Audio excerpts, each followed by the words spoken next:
যে বিদাত যেটা প্রসিদ্ধ, যার কোনো জাল ভিত্তি নেই, সেটা বলি। সেটা কি? যে আমাদের সমাজে 4 রাকাত পর পর যেখানে সূরা তারাবি করে, বিশেষ করে এখানে পড়ে, কি পড়ে? এখানেও পড়ে সুবহানাদিল মুলকি ওয়াল মালাকুতি সুবহানাদিল ইজ্জাতি ওয়াল আজমাতি ওয়াল আবাদি। আমারও পুরোটা মুখস্থ আছে, মানে একসময় আগে পড়তাম, জানতাম না বলে। তো এই যে দোয়াটা পড়া হয়, এটা কোনো জাল সূত্র প্রমাণিত নয়, এটা একটা বানোয়াট তৈরি করা দোয়া করা হয়েছে। তার মানে এই দোয়া রাসূল সাল্লাল্লাহু আলাইহি ওয়াসাল্লাম থেকে যখন সাব্যস্ত নয়, এটা ঈমানওয়ালা করতে পারে না। সামি'না আতানা, ঈমানওয়ালা শুনবে আর মানবে। কোনো জাল জয়ীব হাদিসের উপরে ঈমানওয়ালা আমল করতে পারে না জানার পর। আপনি যদি করে থাকেন, এখন যদি জেনে যান, এখন আর করতে পারবেন না। কেন? রাসূল সাল্লাল্লাহু আলাইহি ওয়াসাল্লাম বলছেন, মান আমিলা আমালা লাইসা আলাইহি আমরুনা ফাহুয়া রাদ।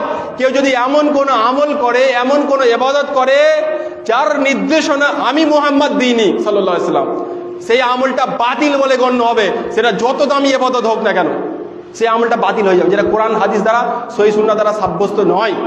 তাহলে 4 রাকাত পর তারাবি নামাজের পর যে সুবহানাদিল মুলকি পড়ে, এটা পড়া বিদআত, চূড়ান্ত বিদআত। এটা পড়া যাবে না, এটা পড়লে পাপ হবে। কেন?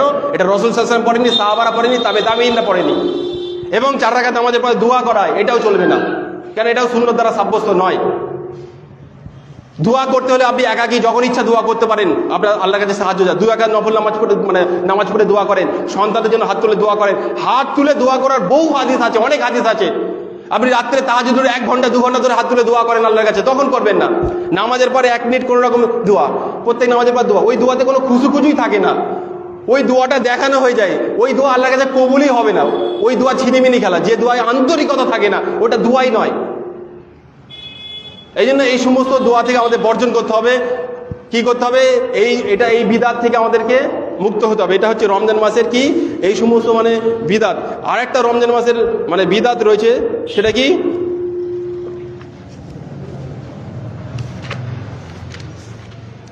যে রমজান মাসের মানে বিদাত কয়েকটা বললাম। একটা হলো সেহরের সময় ডাকাডাকি, নিয়ত পড়া, ইফতারের সময় সম্মিলিত মোনাজাত করা। ইমাম সাহেব দোয়া করে সবাই আমিন আমিন করবে, চলবে না। 3 ব্যক্তির দোয়া রদ হয় না। তার মধ্যে এক ব্যক্তি যে সাইম অবস্থায় দোয়া করে, রোজাদার ফজর থেকে একবার ইফতার পর্যন্ত পুরো সিয়ামের অবস্থায় যে কোনো সময় দোয়া করবে, আল্লাহ কবুল করবে। হাদিস আছে, হাদিস সহিহ। তার মানে এই মাগরিবের সময় ইফতারের সময় একজনে দোয়া করে সবাই আমিন করবে, এটা জয়ীফ, এটা সহিহ নয়। এই হাদিসের উপরে আমল করা যাবে না। কেন? এটা রাসূল সাল্লাল্লাহু আলাইহি ওয়াসাল্লাম থেকে সাব্যস্ত নয়। সাইম অবস্থায় দোয়া করতে হবে, দোয়া করার কথা এসছে, একাকী করতে হবে। একাকী যদি কেউ করতে চায়, একাকী করবে। তাহলে এই সমস্তগুলো হচ্ছে রমজান মাসের বিদাত, যেগুলো আমি বললাম, এগুলো হচ্ছে রমজান মাসের প্রচলিত বিদাত, যেগুলো এখনো চলছে। এগুলো থেকে নিজেকে বর্জন করতে হবে। আমার ইবাদত যদি সুন্দর করতে চায়, আমার রবের সাথে যদি সাক্ষাৎ করতে যাই, আল্লাহ তাআলার সাথে, নিজের ইবাদতে আল্লাহকে শরীক করা যাবে না, আমলে সালেহ করতে হবে। ফামান কানা ইয়ারজু লিকা রাব্বিহি ফালিয়ামাল আমালান সালিহান ওয়ালা ইউশরিক বিইবাদাতি রাব্বিহি আহাদা। যে ব্যক্তি আকাঙ্ক্ষা করে, ইচ্ছা পোষণ করে যে তার রব আল্লাহ তাআলার সঙ্গে সাক্ষাতের কামনা করে জান্নাতে, সে যেন তার রবের ইবাদতে কাউকে শরীক না করে এবং আমলে সালেহ করে। নেক আমল কোনটাকে বলা হয়? নেক আমল ওটাকে বলা হয় যেটা রাসূল সাল্লাল্লাহু আলাইহি ওয়াসাল্লামের নির্দেশনা অনুযায়ী করা হয়, যদিও আমলটা অল্প হোক। অনেক আমল করতে হবে, কোরআন হাদিসে কোথাও এরকম বলা হয়নি আমালান কাসীরা। কোরআনে বলা হয়েছে আহসানু আমালা, উত্তম আমল বলা হয়েছে। উত্তম আমল যেটা রাসূল সাল্লাল্লাহু আলাইহি ওয়াসাল্লামের তরিকায় করা হয়, এটা হলো উত্তম আমল। যেটা হুজুরের বানানো, যেটা জাল জয়ীফ আমল করা হয়, এটা হচ্ছে উত্তম আমল নয়, এটা বিদাত। এই আমল করে মানুষ জাহান্নামে যাবে।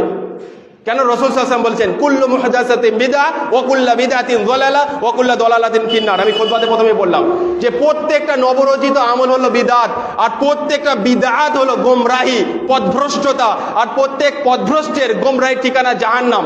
মানে বিদআত করে ওটা ওর কাছে ইবাদত মনে করছে, ইবাদত, ওটা করে জাহান্নামে যাবে। কে বলছে? আমি, মুহাম্মদ সাল্লাল্লাহু আলাইহি ওয়াসাল্লাম বলছেন। মা আয়েশা বলেন, মান আহদাসা আমরিনা হাদা মা লাইসা আলাইহি আমরুনা ফাহুয়া রাদ। এটা রাসূল সাল্লাল্লাহু আলাইহি ওয়াসাল্লামের হাদিস, সহিহ বুখারীর। রাসূল সাল্লাল্লাহু আলাইহি ওয়াসাল্লাম বলেন, কেউ যদি এমন কোন আমল করে যে আমল দিন শরিয়াতের মধ্যে গণ্য নয়, এই দিনের মধ্যে ছিল না, সে করেছে, সেই আমলটা বাতিল। যেটা দিনের মধ্যে নেই, সেই আমলটা বাতিল। রাসূল সাল্লাল্লাহু আলাইহি ওয়াসাল্লামের নির্দেশনা নেই, আমল বাতিল হবে। এই জন্য কোরআনে রয়েছে সূরা গশিয়ার মধ্যে কি আছে আয়াতটা? সূরা গশিয়ায় যে অনেক আমলকারী এমন আছে আমিলাতুন নাসিবা তাসলা নারান হামিয়া। বহু আমলকারী এমন আছে যে আমল করে ক্লান্ত পরিশ্রান্ত, একেবারে আমল করে কপালে দাগ করে ফেলেছে, হাঁটুতে দাগ করে ফেলেছে, এত সিজদা করেছে, এত ইবাদত করেছে, সিয়াম এত রেখেছে, শরীরকে জীর্ণ শীর্ণ করে দিয়েছে, দান খয়রাত এত করেছে, কিন্তু রাসূল সাল্লাল্লাহু আলাইহি ওয়াসাল্লামের তরিকায় ছিল না। আমল করেছে কিন্তু আল্লাহ সন্তুষ্টি অর্জন ছিল না, মুহাম্মদ সাল্লাল্লাহু আলাইহি ওয়াসাল্লামের তরিকায় আমল ছিল না। সেই আমল অনেক করেছে, পার পরিমাণ করেছে, সেই আমল করে সে জাহান্নামে তাসলা নারান হামিয়া, সে জাহান্নামে যাবে, সে আমল করে জাহান্নামে যাবে।